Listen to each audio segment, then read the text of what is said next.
Hello and welcome. My name is Angie Holden and I'm the blogger behind the Country Chic Cottage. Today I'm here with the EasyPress 3 review. So if you've not seen my first video on the EasyPress 3, I'm going to link to that in the description below. It's an unboxing, tells you more about how to use it. It tells you the ins and outs of why EasyPress 2 and EasyPress 3 are different. If you want to head there and watch that video first, it might give you the basics behind the EasyPress 3. But to summarize, the EasyPress 2 and the EasyPress 3 are exactly the same, except the EasyPress 3 has Bluetooth capability. That Bluetooth capability links to an app called Cricut Heat. Cricut Heat is able to communicate with the EasyPress 3, send temperatures, send times, walk you through the process of different projects. So I didn't think that a review of just the EasyPress 3 was appropriate. I thought a review of how the EasyPress 3 interacts with Cricut Heat and whether or not I like it and whether or not it's beneficial would be the best thing. That way you know if EasyPress 3 or EasyPress 2 is right for you. So I'm going to make 3 projects today. One with HTV, one with Infusible Ink, and one with Sublimation. All 3 of those I'm going to use the Cricut Heat app along with the EasyPress 3. Make the project from start to finish, and then at the end, I'm going to tell you what I think about EasyPress 3 and whether you need it. So let's get started. The first project we're going to do is iron-on a tea towel. So I'm going to select iron-on in Cricut Heat, and I'm going to select cotton as my material, and then I'm using the Cricut EasyPress mat, and then I will send these settings to my EasyPress. Once I do that, the settings are in the EasyPress, and you can see a Bluetooth symbol on the EasyPress. And now I can see on the EasyPress itself as it's heating up, as well as on my app. So now let's let this heat up, and then I'll show you our project. So now within Cricut Heat, it tells me to preheat my blank. So I'm going to do this large tea towel, and I'm going to do an all-over design. So I will need to preheat in several areas. I wanted to do a large project, a small project, and like a medium-sized project. So once I'm done with the preheat in one area, it moves to 315 degrees for 30 seconds in the app, as well as on the EasyPress 3, and that's for my project itself. So I'm going to go ahead, put my design on this one area, press it, and then move to my next area. So I have my watermelons in place, and I'm just going to add the EasyPress 3, covering all the watermelons, press the go button, and now it will count down on the EasyPress 3 as well as in the app. It also tells me to apply light pressure to the handle. When it's done pressing, it will beep. I can move it. Now that the EasyPress 3 is off my project, it tells me to flip and press in the app, and it's in a new time to the EasyPress 3. I went ahead and flipped my tea towel over, and then I'll press for the 15 second. Once that press is done, I can move it off. Now you do want to allow these to cool before you remove these carrier sheets off of each of your watermelons. However, I want to add a design all over, so I'm going to repeat this same process all over the tea towel using the same instructions in Cricut Heat. And I'm not going to remove these until I have finished my project, just so I don't accidentally put my EasyPress 3 on them when I'm pressing another area. So to do that, we'll just click Make Again in the upper left-hand corner, and it goes back to 315 degrees for 5 seconds, and it does that on the front of the EasyPress 3 as well. So I'm going to repeat this and fill up my entire tea towel. Alright, so my towel is done. I pressed many times to make this towel.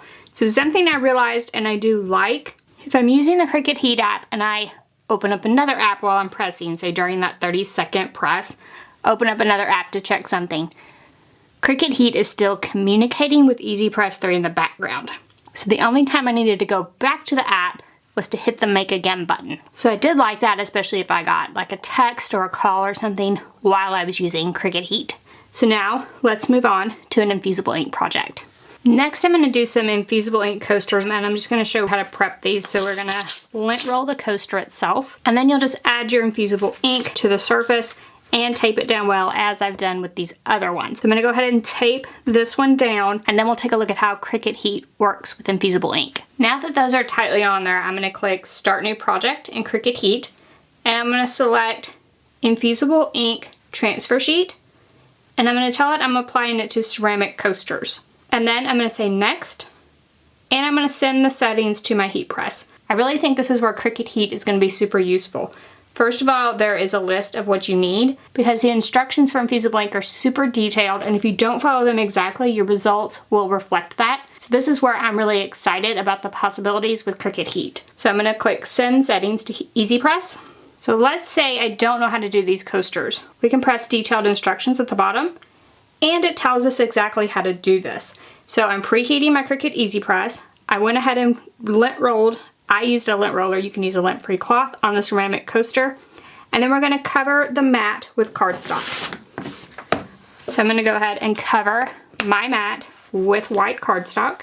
And then you'll place the coasters, and you place them with the ink side down, which is different from most other Infusible Ink blanks. Then you'll just want to cover over that with clean butcher paper.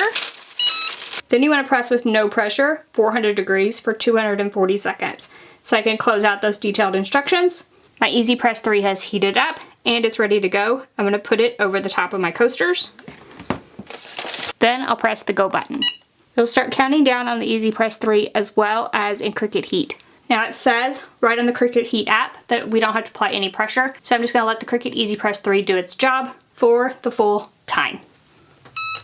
Once the EasyPress 3 is done, I'm just going to remove the press. And now we do need to let these cool because these coasters are extremely hot. So I'm going to let this cool and then we'll come back and take a look at the results.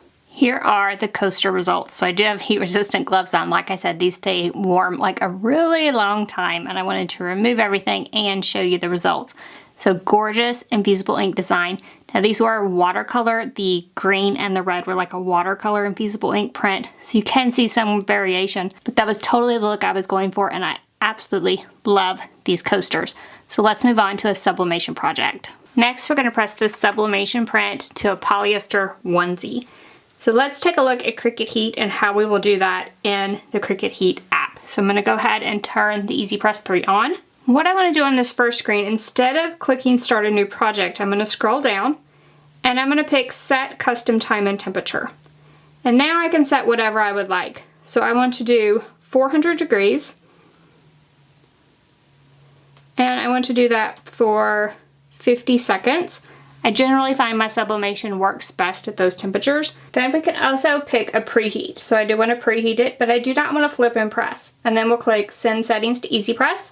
It'll send our settings and start heating up. Then our EasyPress is ready. Let's get our onesie ready. In the meantime, we can prep this onesie by lint rolling over the top. I'm going to go ahead and protect this polyester surface with a bit of butcher paper.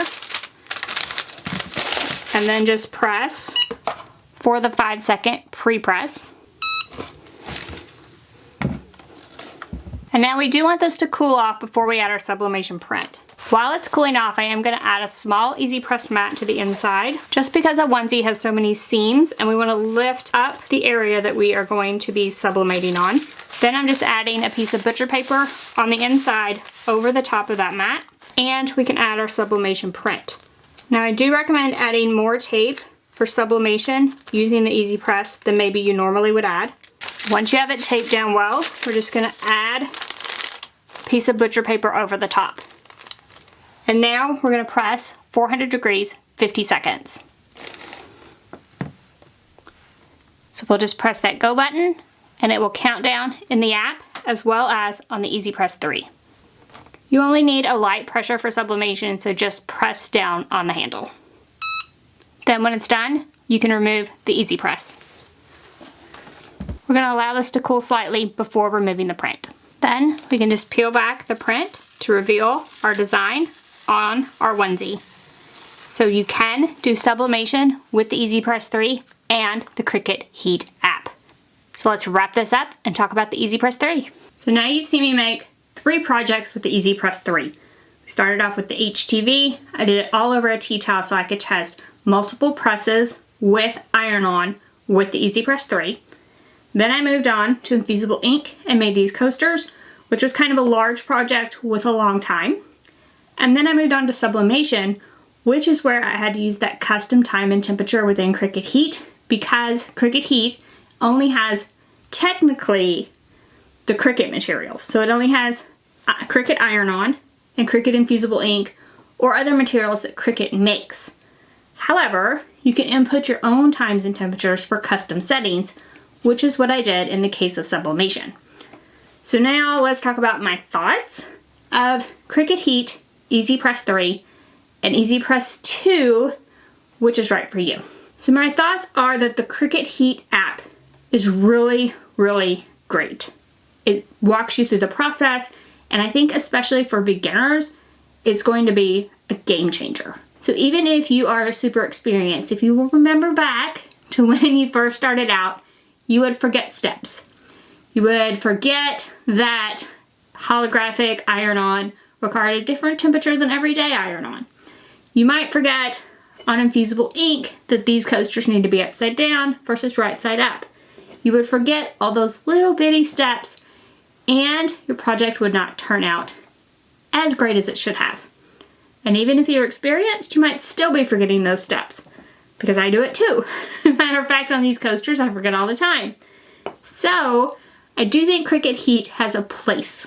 It's great for beginners. It's great for more experienced crafters. It helps you to remember all those heat settings without having to scroll through tons of websites and blog pages. It's right there in the app. You pick what you're using, what you're putting it on. The settings pop up. They automatically go to the EasyPress. They change with the preheat, the press, the heat from the back. The EasyPress 3 automatically changes. It's really a game changer. I really do like the Cricut Heat app, and I love my EasyPress 3.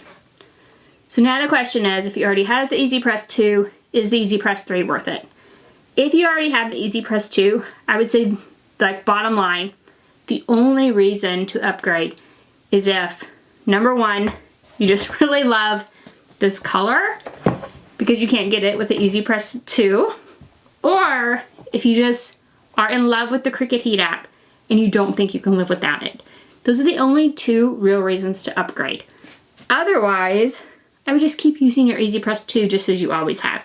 There's nothing really that's different. Just keep looking at those heat settings just as you always have, and keep using your EasyPress 2 if you love it. However, if you just really don't love the EasyPress 2 and you're thinking, golly, the Cricut Heat app looks amazing, the EasyPress 3 might be something you want to add to your wish list. So I do love the EasyPress 3, and I'm probably going to change all of my EasyPresses over to the EasyPress 3 and get rid of my EasyPress 2s. Two reasons.